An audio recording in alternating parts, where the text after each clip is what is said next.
Well, that's free, right? No, we have to pay, which means a client, you have to pay. We have a client that we're doing a lot of Facebook activity, for this market, and we have Facebook basically saying, yeah, we'll support you, we'll stand behind you, right? But when products launch, clients don't understand this is technology, which means it's completely imperfect, but they're expecting perfection. And so when we launch a campaign and it doesn't work correctly, we go to Facebook, hey, help us. They're like, oh, we have 3 people in Taiwan. Most of our operations are in Hong Kong. So hold on a second. Clients barking up our tree, we can't get a response from Facebook. I mean, this is the reality of what we're dealing with at an agency, because Facebook is just exactly you're saying. We're a technology company. You're the service, you're the agency, you're the service, provide the service. Okay, who's going to pay us to provide that service? Facebook? No. Clients? No, they want to cut. So this is the reality of where it's happening. And we want to cooperate as much as the next person, because it doesn't make sense to waste whatever little energy we have to fight Facebook or Google or whatever. Right? This is how we're all going to be better, is to cooperate. But I think technology companies need to decide for themselves if they want to be a technology company and provide a service layer, or they're a technology company. It can't be at their convenience. It's an interesting, because it's happened a few times, in the old days, Google, came to us, and they were the largest search engine in the world, but they didn't have any revenue. And it was around that time where they were thinking about putting banner ads on it to try and make some money. And they came to the agencies with their first offer of being able to buy clicks.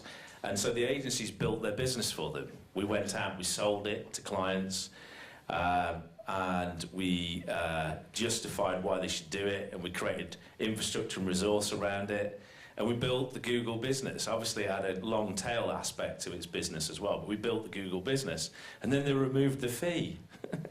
They removed the 15% fee and said, oh, we're going to remove the 15% fee, but we'll give you a fee instead. And then they removed the fee. And then what happened is they started to deal with clients direct, and they realized that dealing with clients direct is a nightmare, because they're a nightmare. Clients are often, fickle. It's like dealing with the Roman Empire or something. They're very difficult people. And so they backed away, and we came back to the agencies. We're like, you need to help us. They're horrible. And so the agency, there is a bit of that going on.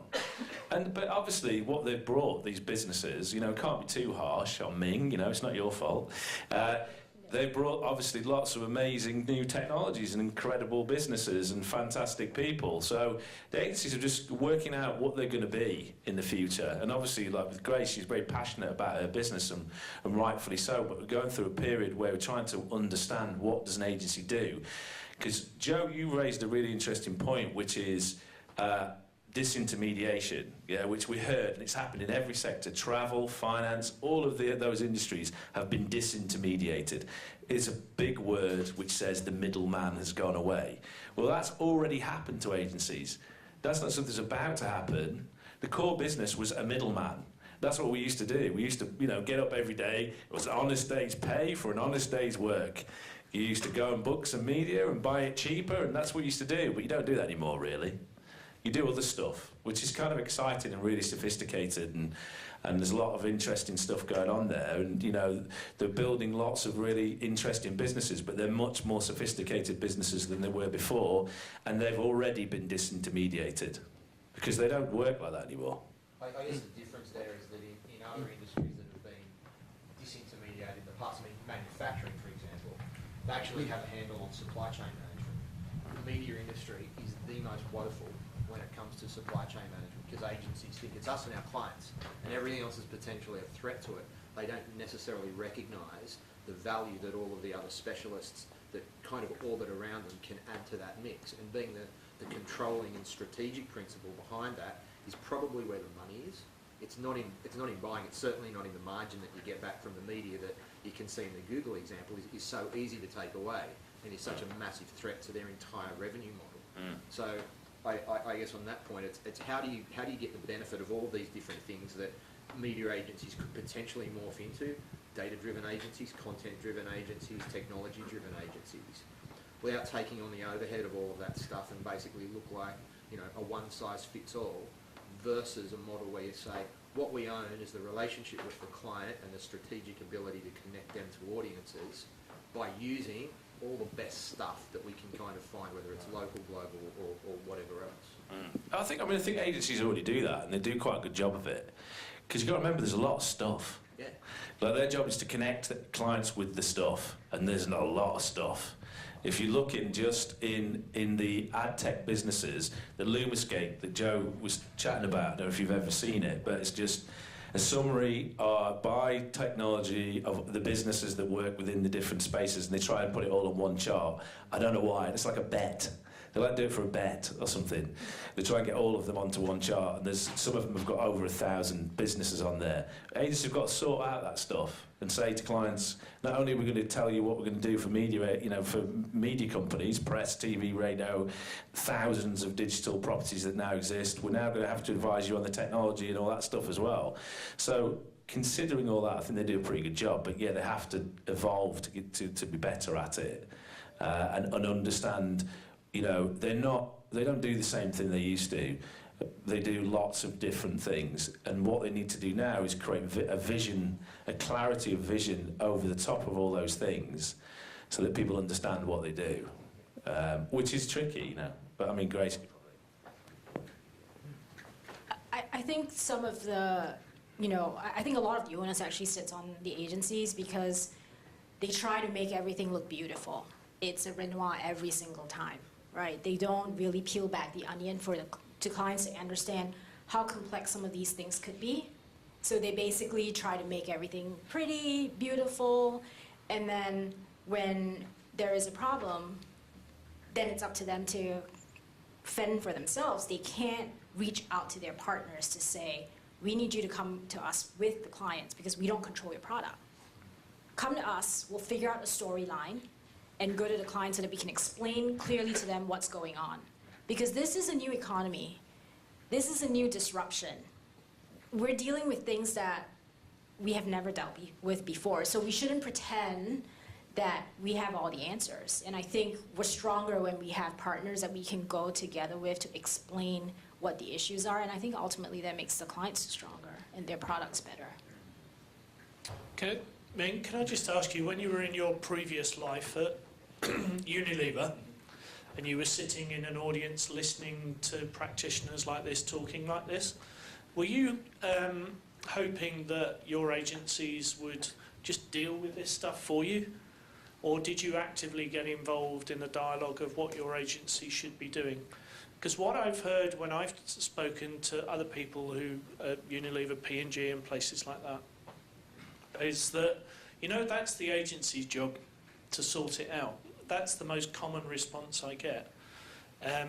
But obviously the money starts with the clients. So the global players, Facebook, Google and others, want to interface directly with the clients to make sure they get the biggest share possible. So when you're a client, are you looking for your agencies to do more and more, or are you looking for your agencies to help you deal with issues and problems? Do you think it's shifting? So the clients are getting more involved, or are you still just saying, agencies sort it all out? I think it's two sides of a story. On the one side, we definitely hope there's a one-stop shop who can help us solve all the problems, who address all the issues. Definitely is the issue. But on the other side, we are talking about Google, Facebook, etc. Right? When I was at Unilever, yes, it's true. Sometimes we talk with them directly and try to learn more and try to see how can we be smarter advertisers. So probably one issue from agency is, agencies sometimes cater for both traditional media and digital media. So I mean, just sometimes we talk to different people. For example, in the past, we talked to OMG and Group M. So even inside the agency, you have different departments, right? So for example, the trading desk and versus the planning team, sometimes they have different KPIs. So for example, talking about programmatic buying, the trading desk wants to spend more on programmatic buying, but planning team not necessary. So sometimes we don't know who we should listen to. Yeah, so we have to rely on our own judgment. We say, okay, why don't we just talk to Google directly, figure out what's going on? And then we talk to ComScore or Nielsen, see, okay, can you help us to measure what really works, what doesn't? And then say, okay, probably we can push back to agencies that probably we think one for your teams, what they say is better for us. Okay, thanks very much. So that naturally leads on to when you have Nielsen and ComScore and Forensic and Integral coming up with different numbers for the same thing. So these guys telling you that viewability is 54% in APAC. Brilliant. And then Integral will tell you, well, actually, no, it's 28%. As a client, you're looking to find a way of understanding what really matters. Would you talk to the agencies about that and ask the agencies for their view? Or would you tell the agencies which tool to use? Actually, we rely on we definitely want to rely on agency to judge which one is better. But I know it's a very difficult job, right? Sometimes, for example, for ComScore versus Nielsen, you're talking about the viewability, you're talking about on-target impression. Sometimes it's very difficult to say which one is, in my personal view, it's difficult to say which one is better. So we just have to choose whatever is convenient and whatever is more just accessible. We rely a lot on our agency to tell us what's the best way to do that. Sure, and that's where you expect the expertise to be, which is why we discussed earlier the need for education in the market as a whole, really. So, talking about the measurement piece itself, digital, as Rich was saying, and as the rest of us have discussed over the last 20 years, still keeps drifting towards cost per click, because it's easy to measure that, in theory, or easier. So, are we moving more from direct targeting like that on a cost per click basis to brand building, or is that just not really going to happen in digital? Discuss. Yes, I mean, we've been talking this ever since I started with ComScore like 6 years ago, because we talk about audiences, we talk about that stuff. But it's been, you know, first the Googles, the clicks and everything, and then tons of different engagement KPIs come out for things. I don't think the clicks are that important anymore, unless you're doing direct response, unless you're doing e-commerce, unless, I think people recognize that. But in the meantime, it's you know, what other engagements can I measure? What can I figure out? And that's when it gets murky. It gets, and so, you know, our perspective is, well, that's kind of gets to be the art and all that stuff. We're interested in the science. We're interested in the viewability. Okay, will the ad perform better if it's viewed? Oh yes, of course. So that's sort of the base level kind of stuff. Beyond that, that's going to be art, right? Yeah, I mean, I think more so in Asia Pacific, minus Australia, most clients are still very hung up on click-through. You know, they will tell us, I get this number of clicks through GDN. How many clicks can you give me? You know, it's still a very much click-through game when we know, and we've done studies with ComScore, that high clicks actually has an inverse relation to conversion. So why are clients still focused on clicks? And we just can't get them over the hump. And I think, you know, when I spoke earlier about clients not being able to put tags on their site, I mean, I think that's directly impacting how they judge campaign performance. It's still click. I mean, you're not buying search. Who cares about the click? It's not intent marketing, right? I think we see branding dollars start to shift as we get into more private marketplaces. So publishers having a direct deal with the agency trading desk or the agencies or the clients. So that is happening slowly in this market, definitely much more traction in Australia, in the US and UK. And I think that is one way that, you know, I always advise the clients, look at who you're spending the most money with from your premium publishers.